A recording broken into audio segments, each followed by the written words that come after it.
अस्सलाम वालेकुम स्टूडेंट्स, हमारे डेफिनेशन ऑफ इकोनॉमिक्स के ऊपर इम्पॉर्टेंट एमसीक्यूज हल करने वाले हैं। तो सबसे पहले देखते हैं कि हम कौन कौन से एमसीक्यूज आज सॉल्व करते हैं। ये एमसीक्यूज का ताल्लुक जो है वो डेफिनेशन ऑफ इकोनॉमिक्स के साथ। Economist declare economics as a science to deal with unlimited ends to meet by scarce means. देखिए, स्कैर्सिटी एंड चॉइस का जो मामला है वो हमें रॉबिन्स ने डिस्कस किया है कि वसाइल जो है वो बड़े महदूद होते हैं, रिसोर्सेज महदूद होते हैं और वाट्स बहुत ज़्यादा अनलिमिटेड होती है। Economist declare study of wealth. Study of wealth हम जानते हैं कि एडम स्मिथ ने डिक्लेयर किया है कि economics is a study of wealth. According to Alfred Marshall, wealth is nothing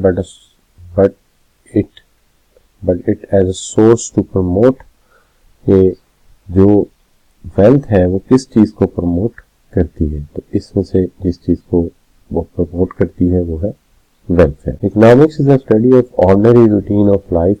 तो इकोनॉमिक्स जो है वो इंसान की रोजमर्रा जिंदगी को स्टडी करती है। ये बात भी हमें अल्फ्रेड मार्शल ने अपनी डेफिनेशन में कही है।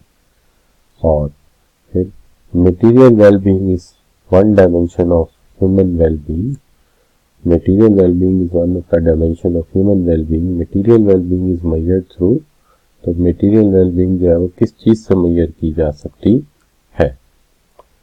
तो देखिए, इसका हम अंदाजा लगा सकते हैं। तो देखिए, इस चीज का अंदाजा हम कंज्यूमर के इनकम लेवल से भी कर सकते हैं, कंजम्पशन कितनी वो कर रहा है उसके पैटर्न से भी, और उसके एसेट और वेल्थ से भी इसका अंदाजा हो सकता है।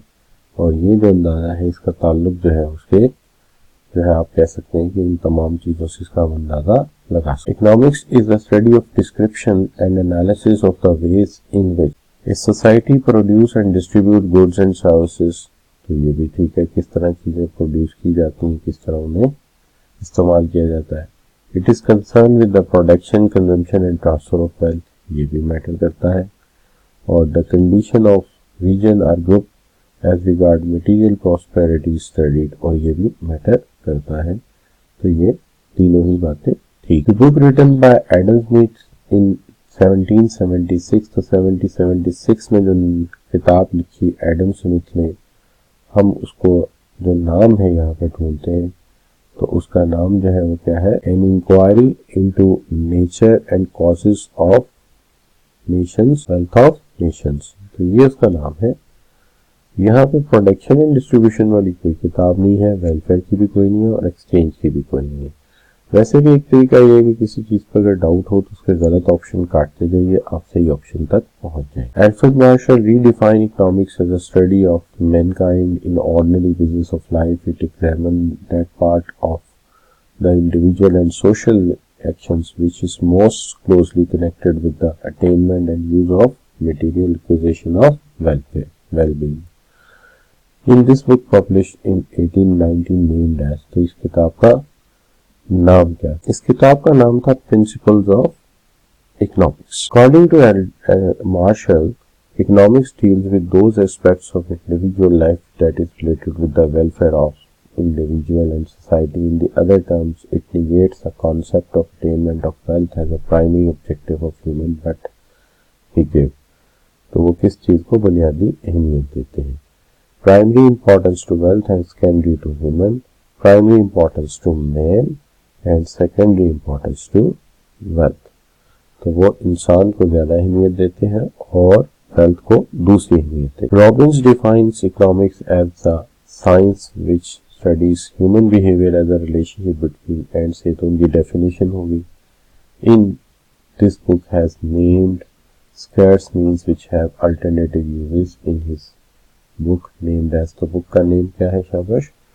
तो बुक का नेम जो है हम तलाश करते हैं इसमें से।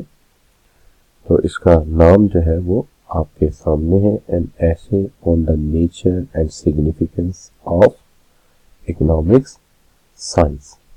तो ये जो नाम है यहाँ इन ऑप्शंस में आपको मिलेगा ऑप्शन बी पे, और ये है पिक्चर उस बुक की जो आपके सामने है। Economics can be defined as a knowledge of wealth by Adam Smith, a science of scarcity and choice by Robbins, and material aspects of man's welfare, ये अल्फ्रेड मार्शल। तो तीनों बातें ही ठीक, ये मेरी कुछ एक्टिविटीज हैं जो आपके सामने है और प्लीज कॉपीराइट का ख्याल रखिएगा। Thank you very much.